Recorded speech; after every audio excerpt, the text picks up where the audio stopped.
चारुमती किशनगढ़ के राजा रूप सिंह की पुत्री थी। रूप सिंह की मृत्यु के उपरांत उनका पुत्र मान सिंह उनका उत्तराधिकारी हुआ। चारुमती बहुत ही सुंदर महिला थी। कहा जाता है कि एक दिन चारुमती अपने महल की खिड़की से बाहर देख रही थी और तभी उनकी नजर एक बूढ़ी महिला पर पड़ी जो रेखा चित्र बेच रही थी। चारुमती उसे अंदर बुलाती है और उससे कुछ पेंटिंग्स खरीद लेती है। तभी वह महिला एक रेखा चित्र निकालती है और चारुमती को उसे भी खरीदने को कहती है। चारुमती पूछती है, ये रेखा चित्र किसका है? तो वो महिला बड़ी शान से कहती है, आप इन्हें नहीं जानती, ये बादशाही सल्तनत आलमगीर जहांपना औरंगजेब है। चारुमती कहती है, तो ये है औरंगजेब। और चारुमती उस पेंटिंग को लेती है और अपनी जूती से उस पेंटिंग को मार मार के फाड़ देती है।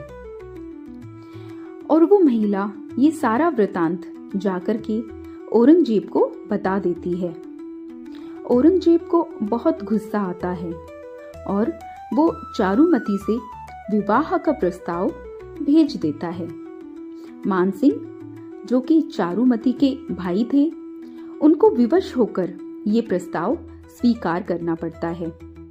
चारुमती जो अपने पिता की भांति परम वैष्णव थी, गीता आदि धार्मिक ग्रंथों का नित्य पूजन पठन करती थी, वह औरंगजेब जैसे कृट अत्याचारी विधर्मी से विवाह नहीं करना चाहती थी। चारुमती ने अपनी माता और भाई मानसिंह को अपना मंतव्य स्पष्ट रूप से बता दिया था और कहा, यदि जबरन उनकी शादी करने की कोशिश की तो वह प्राण त्याग देगी। उनकी माता और भाई ने उन्हें समझाया कि यदि तुम नहीं मानी तो प्रजा पर संकट होगा, बहुत सारे लोग मारे जाएंगे और सामान्य जनता की स्त्रियों को भी उठा लिया जाएगा और प्रजा की रक्षा हमारा परमो धर्म है, इसलिए हमें ये बलिदान देना ही होगा, वरना बहुत सारे लोग मारे जाएंगे। चारुमती दृढ़ निश्चय वाली बड़ी वीर और साहसी राजपूत नारी थी। उन्होंने संकट की स्थिति में भी धैर्य नहीं खोया और उन्हें अपने प्राण की रक्षा का एक उपाय सूझा। अपनी और अपने धर्म की रक्षार्थ उन्होंने महाराणा राज सिंह को पत्र लिखा, जिसमें यह निवेदन किया गया था कि मेरे कुटुंबी व परिवार जनों के होते हुए भी मैं आज एक अनाथिनी हूँ। राज्य सुख के अभिलाषी मेरे परिवार के लोग विधर्मी औरंगजेब से मेरी इच्छा के विपरीत जबरन विवाह करना चाहते हैं। मैंने निश्चय किया है कि दिल्ली अधीश्वरी बनने की बजाय मैं आपके चरणों की दासी बनना चाहती हूँ। इसी में मेरा धर्म, कुल परंपरा और स्वाभिमान सुरक्षित है।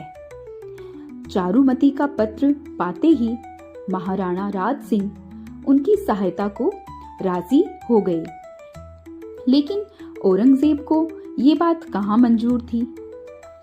औरंगजेब ने युद्ध का ऐलान कर दिया।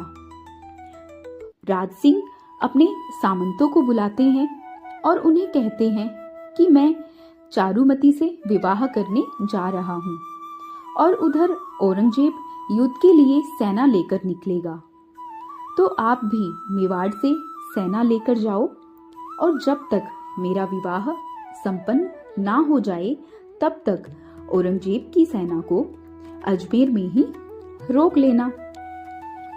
उस समय रतन सिंह चुंडावत सलुम्बर के सामंत हुआ करते थे।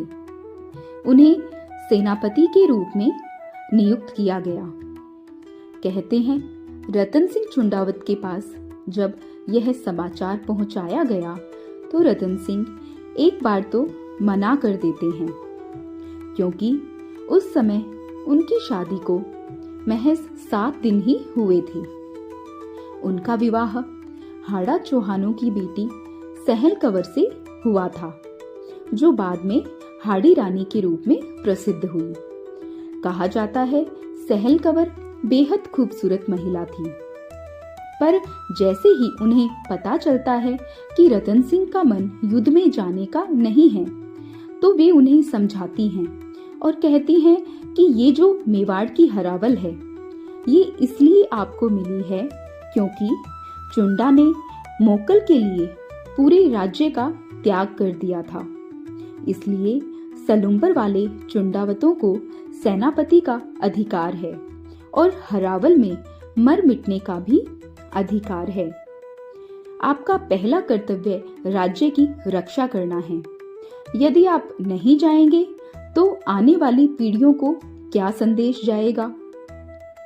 और उनकी बात सुनकर आखिर रतन सिंह जाने को तैयार हो जाते हैं। जब राव युद्ध के लिए जा रहे थे, तब वे झरोके से रानी को देखने लगते हैं। वे बार बार अपनी नवविवाहिता पत्नी के बारे में ही सोच रहे थे। इसलिए उन्होंने अपने विश्वास्त सैनिक को बुलाया और यह कहा कि वो जाकर रानी से कहे कि राव जी को उनकी एक निशानी चाहिए, जिससे वे युद्ध में जब भी उनकी याद आए उसे देख सकें और अपने मन को युद्ध में स्थिर कर सकें। जब सेवक यह संदेश लेकर सलुम्बर पहुंचा, तो उसने रानी की दासियों से रानी को यह संदेश देने को कहा। जब रानी ने यह संदेश पढ़ा, तब वे सोचने लगी कि उनके पति उनके सौंदर्य के कारण अपने कर्तव्य से विमुख हो रहे हैं, और अगर कोई वस्तु उन्होंने निशानी के रूप में रतन सिंह को दे दी, तो वो दुश्मन से लड़ने की बजाय उस वस्तु को ही देखते रहेंगे और तब वे अपने राजपूती धर्म की पालना नहीं कर पाएंगे। अंततः इतना सोच के रानी ने दासी को थाल लाने के लिए कहा और संदेश लिखते हुए कहा कि इस थाल को राव जी के अलावा इसका कपड़ा कोई नहीं हटावे। इतना कहकर रानी ने तलवार ली और अपना सिर काट दिया और वो सर सीधा उस थाल में जा गिरा।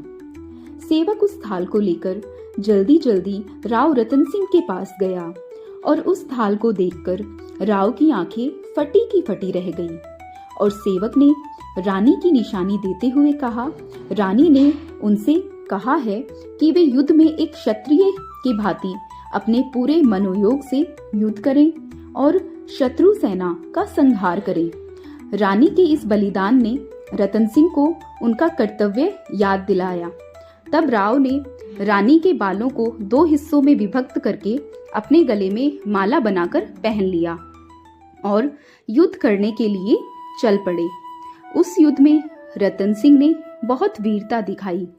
वो इस युद्ध में जीत गए, परंतु वो वीर गति को प्राप्त हुए और मुगल सेना युद्ध क्षेत्र से कायरों की भांति भाग गई और इस तरह चारुमती और राज सिंह का विवाह संपन्न हुआ। जब महाराणा विवाह करके लौटे और उन्होंने इस वीर गाथा को सुना, तो उन्होंने यह वाक्य कहे, हीक सलुम्बर मैं दई या सिर दीधा दोए, राज दिया कहे राजस रण पर नो कद होए।